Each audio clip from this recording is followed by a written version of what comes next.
I can't use that because apparently it's copyright. I can't enjoy my own space. But anyway, no, I was just going to say, I was just watching NITV, which is our Indigenous channel, for recognised Indigenous people who are supposedly, First Nation people or something. But I see everyone as Indigenous. I mean, we're all from the earth. I suppose they're just saying they're from Australia, but so am I. So I don't see the difference really. But what I was just going to talk about, a lot of Indigenous or recognised Indigenous cultures, sort of the languages are sort of relating to animals, and even like a lot of the Asian languages, the symbols are sort of animals, and they say they don't teach it that way, but that's the easier way to understand it. They're animals. If you understand what they all are, then you understand the languages. And like Aboriginals, probably different regions. I'm not going to say I know everything about it, but because I haven't lived that way for a long time. But like different regions would have different animals that they kind of sort of talk to, and they talk to animals and sort of relate. And it's probably the way a lot of Aboriginal language sort of comes out of even Asian and different languages in there. But they hold on to it. You see, they're still using that. That's probably why they're a bit more resentful to animals. Is maybe a bit crueler in some respects. Some people aren't. They're very kind. But maybe a bit cruel. They eat them more and sort of torture them a bit and experiment. And, they're still attached to the animal in that way. Whereas we sort of went through these very dark, deep examinations of language and founding words more on onomatopoeia, whereas it's sort of the sound of words, not so much coming from another animal or person, or sort of like boom, it sounds a bit like the noise of something exploding, like which founded the words, the more Latin words. Latin is it goes right back to cavemen Latin. It was it's hard to summarize everything. Evolution. See evolution there on his shirt. Evolution. You see it? Evolution. It's like me, Evo, isn't it? It's hard to summarize the whole history of the world in one sentence. And when you do talk about this sort of thing, other people don't understand it. They probably get resentful. But this is my life, my understanding of things. I like to share it, and I wish this wasn't copyright screening television, because I'm not claiming it's mine or anything. This is NITV.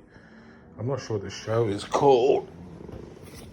They had some rappers on before, cultural connections. So that's what this is apparently. I don't know if the other show was, but I'm just showing you what that was. So I'll turn the sound off. I like having the music and the noise in the background, but I always get my videos blocked or partially impaired because I've got that in the background. But I don't like facing on the ground, but yeah, I've got me lights out there. It's nice out there. I've got my lights and everything. Got my solar panels but I just want to just highlight that sort of more white Latin sort of background people. We sort of departed from the animal kingdom a bit, and that's probably more why we develop a lot of this stuff we do. Tents and caravans and cars and hats and sunglasses, and we're departing from those animal ways, and we're sort of more in touch with God in a way, like God in terms of the future, the evolution, the space, probably trying to find new frontiers, new technology. These guys are all using technology. They're using decks, and they're confronted with it, and they're sort of coming to terms with it. And a lot of the time, so are we. Like the way it's used, and that I suppose when I was confronted with technology, I thought it was boring. I thought, what is it? A word processor, a spreadsheet, and some game called Snake or something. It didn't appeal to me at all, computers, until I found a way to download stuff for free, like all the free music, and that's what sucked me in. So that's why it's probably not a good good device, the way it's developed.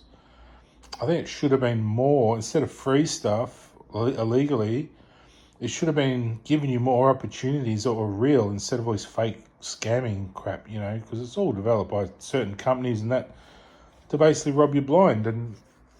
And so we get a bit of free stuff off all these people, a bit of software and that, and they crack the shits and, carry on, but they're just robbing us blind anyway of our whole lives, like this box down here, this box. I'm not saying the technology is to blame. It's good technology, it's good development, and it's probably very wasteful. Like, it's a lot of waste involved in upgrading every week or every couple of years. You throw out all this stuff, and then whereas a house and all this other stuff, I've kept my guitar for years, and I've kept tables, and you don't really need to change any of that stuff unless it actually gets damaged. Whereas computers, they just get old, they have to get replaced. I've gone on about it before, but I just feel it's an important point to point out. That's what we're doing.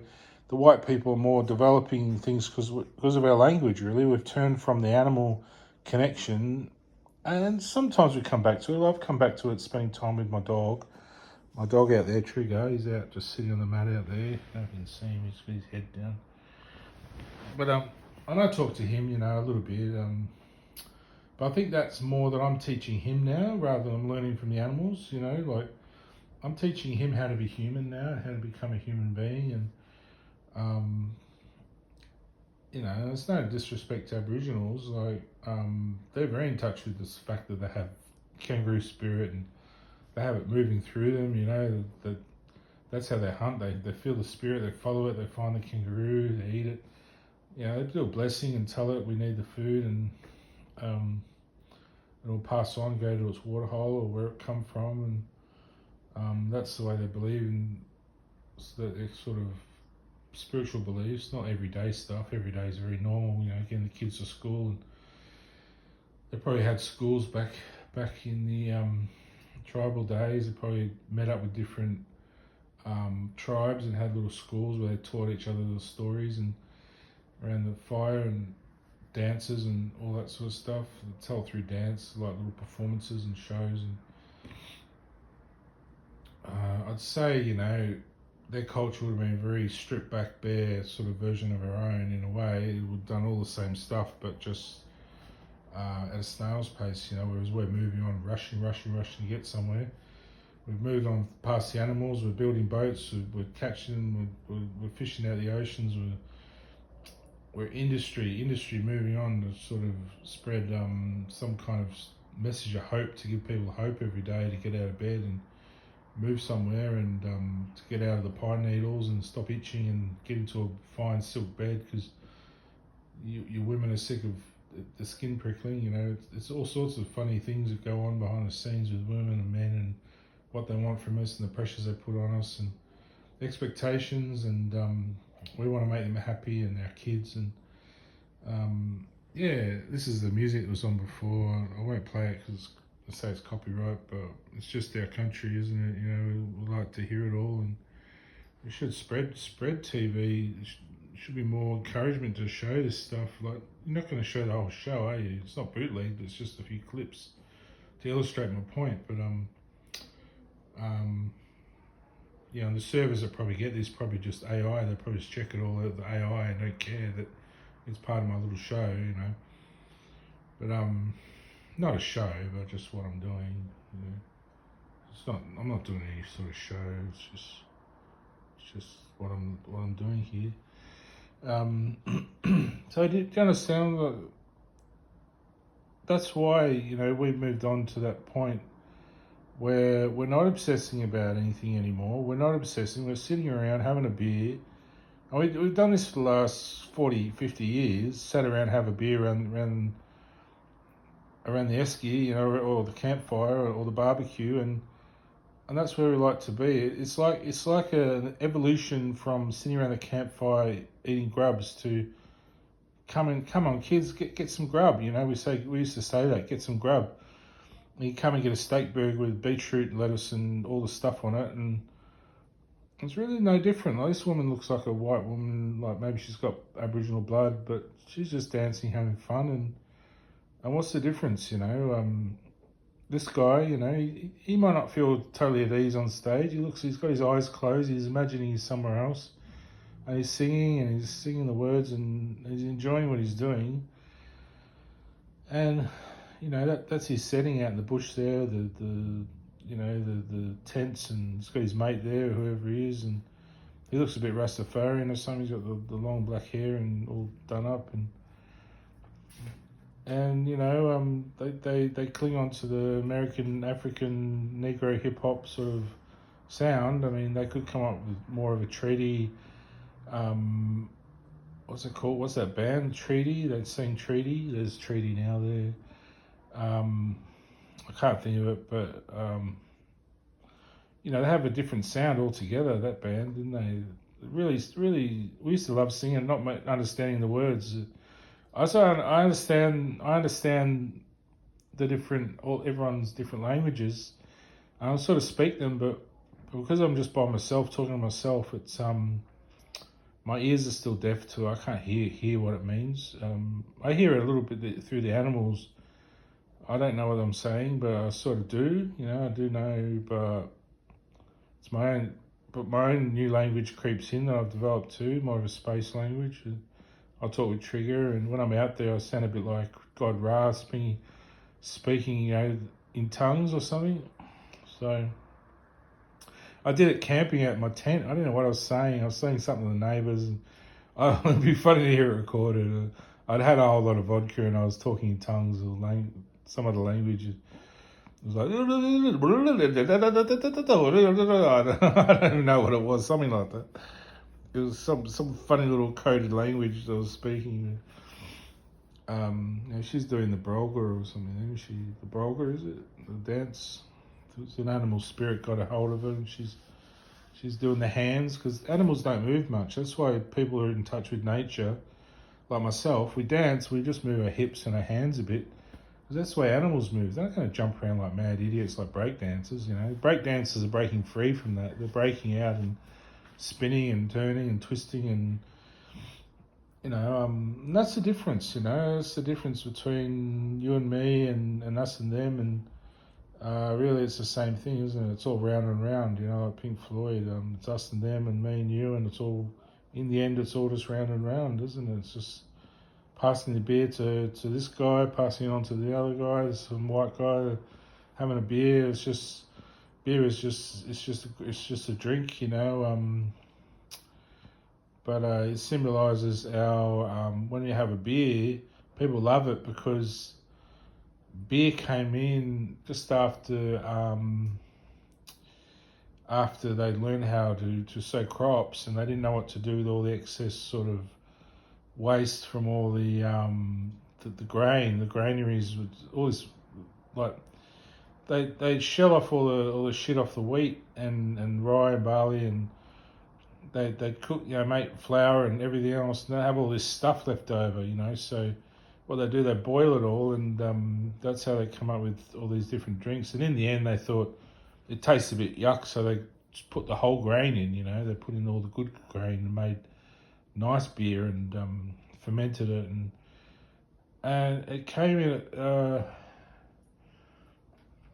We've had wine for a long time, like I would say before probably 5,000 years before that. I think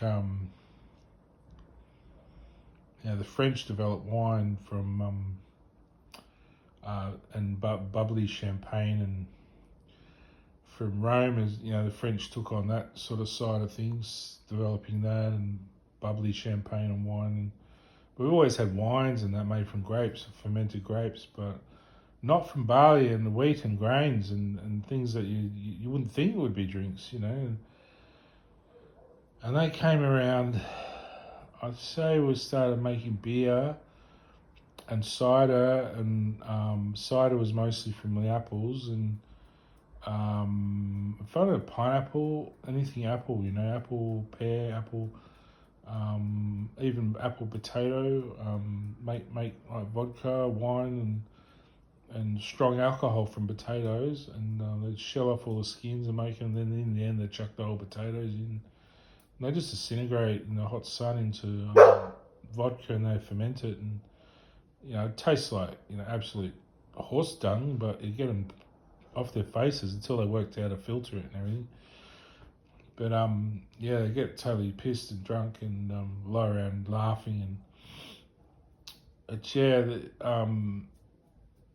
the end of slavery for us, not for the blacks, but the end of slavery for the white people was really what we celebrate when we have a beer, because that's when beer was developed, when it was the end of our slavery, and we realised we could just all be free. I can't really explain when that happened. It's always a long, slow process, probably during some of the different wars that happened. Basically, wars was back then was sold as slaves into armies and then had to fight wars, had no choice, forced into battle.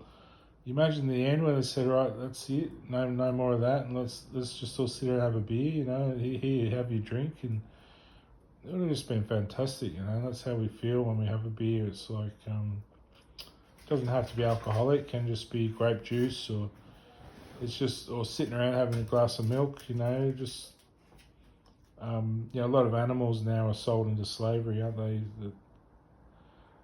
The blacks have been liberated fairly well now, they've had their Black Lives Matter rally, and that was probably the end of their sort of reign of feeling like second-class citizens, and now they feel like, generally on the whole, they probably still suffer memories and hurt and feeling different, but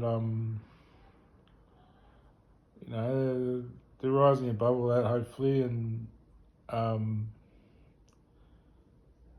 like animals now are sold into slavery, really. They're the next people, they're the next beings. Trigger likes being here, but he'd probably rather be with his family,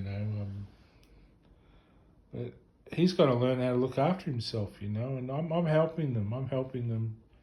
I use heaven's power to help the animals understand how they can be free as human beings and have their own rights and have their own voice. Trigger's got his own voice now. He tells me what he wants, and tonight we're coming in from outside, and I let him off the lead, and he just walked off and did his wee, and it was like my own little child following me around. He walked on and said, "Come on now, inside." And he got a bit annoyed, but then he followed me like, someone just follows a person behind. He wasn't trying to walk with me. He wasn't trying to walk ahead. Wasn't pulling up the lead. He was just following me behind, like following me. Like someone wants to learn or wants to understand. Like he's just walking behind me. Like he didn't care if he was equal or better or worse than me or anything. He was just following me into the house, into the foyer, and then up here.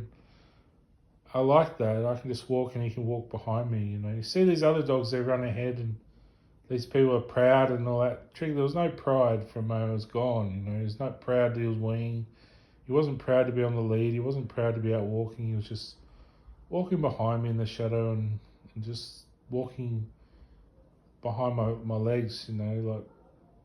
Like just someone just following someone on the footpath. It was a beautiful moment for me. I just wanted to share that with you. And he's a brilliant dog. His eyes healing up. He's over there on his bed now. I put his bed over there. I got this bit of carpet. Whoever left that in the rubbish room, thanks for that. It's got a bit of stains on it, but I think it'll be fine. It doesn't smell, so I'll eventually get it shampooed, and this one as well. And it's just a little bit of, looks like animal wee or something, or some wee on the corner. But it's a lovely little rug, so thanks for everything. Thanks for the beanbag, whoever left that downstairs in the foyer. And the crocodile, I took both of those because it looked like they were just sort of left for anyone, so I took them. So thanks a lot for all that. And see you later.